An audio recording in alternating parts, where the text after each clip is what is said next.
5년 전 은퇴한 67세 김영환 씨는 하숙집에서 아침을 맞이했습니다. 김 씨는 하숙집에 들어온 지 벌써 3년 정도가 되었습니다. 김 씨는 아내가 일찍이 세상을 떠나자 아들 내외를 집으로 들여 아들 내외와 같이 살았습니다. 하지만 손녀가 자라면서 집에 방이 부족했고 김 씨는 그냥 자기가 나가는 게 속이 편할 것 같아 아들 며느리에게는 혼자 살고 싶다고 얘기하고 그렇게 집을 나왔습니다. 김 씨는 집을 구하고 싶었지만 전세로 구하나 월세로 구하나 돈이 너무 많이 나갔습니다. 밥 주는 아파트나 실버타운도 생각했지만 이런 곳에 들어가려면 아들이 사는 집을 팔아야 가능했습니다. 게다가 아내와 사별한 뒤 김 씨는 감당하기 힘들 만큼 깊은 외로움에 빠졌습니다. 김 씨는 아들 며느리와 잘 어울리지 못했고 어쩔 때는 하루에 대화 한마디도 하지 않아 괜히 서러워지기도 했습니다. 김 씨는 아들과 함께 살 때도 밥은 거의 혼자서 챙겨 먹었습니다. 며느리와 같이 먹는 게 불편했고 괜히 자기 밥 차리게 해 고생시키고 싶지 않아 항상 미리 식사를 했습니다. 김 씨는 밥을 혼자 차려 먹는 것이 제일 힘들었습니다. 밥 주는 곳이 어딜까 생각하다 김 씨는 하숙집을 떠올렸습니다. 그렇게 김 씨는 하숙을 택했습니다. 하지만 하숙집에 들어가기는 쉽지 않았습니다. 재워주고 밥까지 주는 것을 좋게 생각한 사람은 김 씨뿐만이 아니었습니다. 이미 대학생들과 외국인들, 김 씨와 비슷한 또래들로 하숙집은 이미 포화 상태였습니다. 김 씨는 오랜 시간 돌아다닌 끝에 겨우겨우 지금 사는 하숙집에 들어갈 수 있었습니다. 아들은 김 씨에게 하숙집 월세를 주겠다 했지만 김 씨는 그냥 거절했습니다. 김 씨는 연금으로 하숙비 50만 원을 감당했습니다. 이 가격에 잠도 자고 밥까지 주니 연금 80만 원을 받고 있던 김 씨는 남은 30만 원으로 꽤나 여유롭게 생활할 수 있었습니다. 하지만 김 씨의 방은 삭막했습니다. 책장에는 책 대신 시리얼 상자와 햇반이 빼곡히 자리를 차지했습니다. 일요일엔 식사가 제공되지 않아 이것으로 간단한 끼니를 때웠습니다. 침대에 누웠을 때는 침대 위에 걸린 옷장을 대신한 철봉이 자리를 차지하고 있어 천장이 잘 보이지 않았습니다. 옷이 얼마 되지도 않았는데 안 그래도 좁은 방이 더 좁아 보였습니다. 화장실이나 세탁기, 냉장고는 공용이었지만 방 안에 에어컨이 달려 있었습니다. 김 씨는 에어컨이 달린 것만으로 만족했습니다. 김 씨가 머무르는 하숙집에는 김 씨를 포함해 총 13명이 머물고 있었습니다. 그 가운데 5명은 직장인, 4명은 대학생, 나머지 4명은 60대 이상이었습니다. 그중 나이가 가장 많은 사람은 아파트 경비원으로 일하는 70대 장시환 씨였습니다. 장 씨는 이곳에서 10년 넘게 생활하고 있었습니다. 장 씨는 10년 넘게 월세를 한 번도 밀린 적이 없고 특별히 다른 하숙생들을 불편하게 하지 않아 하숙집 주인은 장 씨가 계속 여기서 살 수 있게 해줬습니다. 장 씨는 매일 새벽에 집을 나서 저녁 늦게 돌아왔기 때문에 밥 먹을 때가 아니면 마주칠 일이 거의 없었습니다.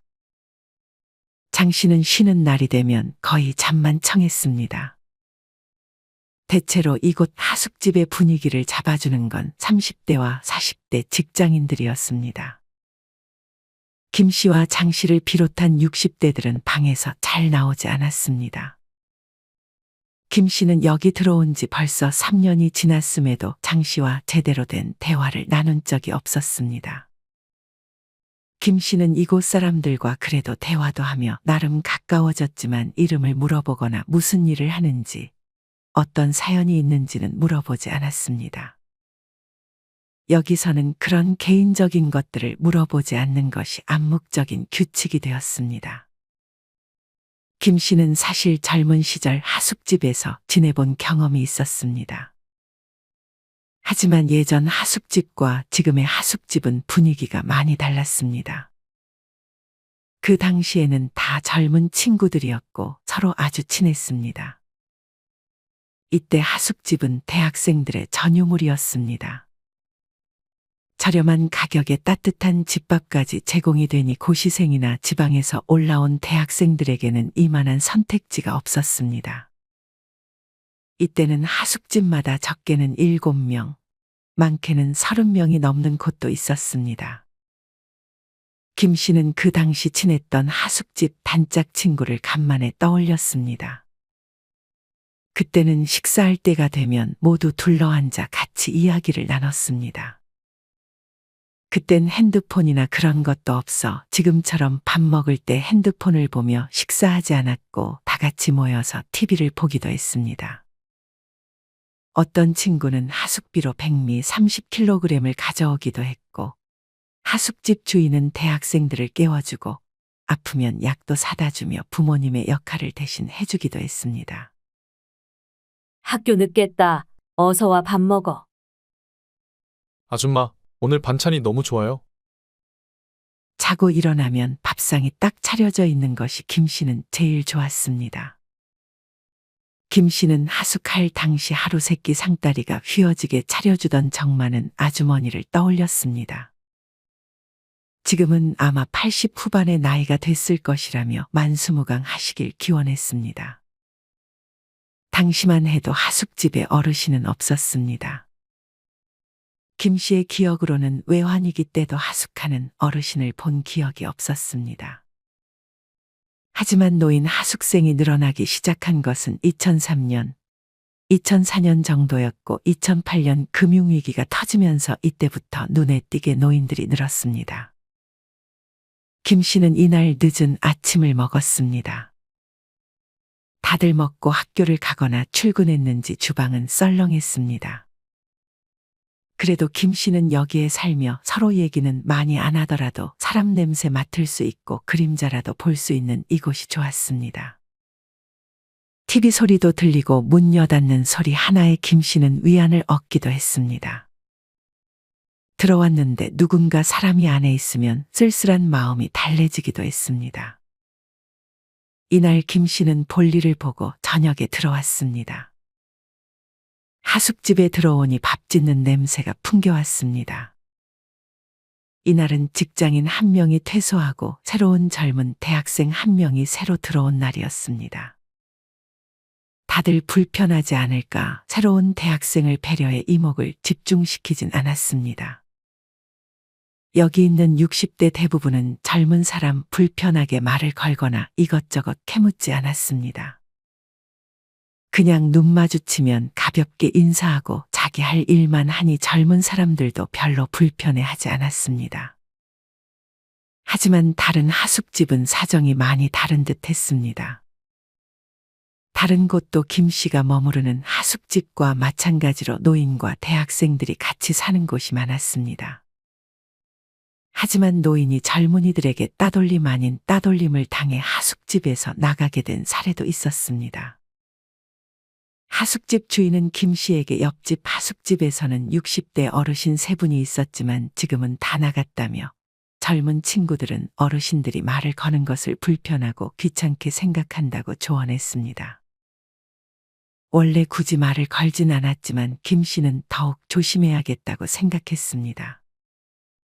김 씨는 그렇게 다음 날도 하숙집에서 밥을 먹고 잠깐 밖으로 나와 이곳저곳 돌아다니며 어디 일자리 들어갈 수 있는 곳이 없는지 찾아봤습니다. 요즘 같은 고물가 시대에 잠도 재워주고 밥까지 주는데 저렴한 하숙집에서 생활할 수 있다는 것을 김 씨는 큰 행운으로 여겼습니다. 요새 하숙집에 대한 인기가 날로 늘어가고 있다고 합니다. 특히나 대학생들에게 인기가 많았습니다. 지난 8월에 서울 주요 대학가 원룸 평균 월세와 관리비를 합친 금액은 평균 68만 원이었습니다. 물론 여기에 밥값은 포함되지 않았습니다. 월세를 내다보면 아무래도 식비를 아끼게 돼 밥은 대충 먹게 되는데 하숙집은 균형 잡힌 식사가 나오기 때문에 더욱 인기가 많았습니다. 또한 특히나 혼자 사는 여성은 안전을 항상 유의해야 하는데 여럿이 모인 하숙집은 안정감을 주기도 해 더욱 수요가 늘었습니다. 월세는 아깝고 전세는 사기 위험이 있으니 생활은 조금 불편하더라도 이제는 하숙집을 찾는 것입니다. 하숙집을 찾는 것은 젊은 대학생뿐만이 아니었습니다. 최근에는 중장년층은 물론 60대에서 80대 노년 직장인 연금 수혜자 노인들도 많이 입주해 산다고 합니다.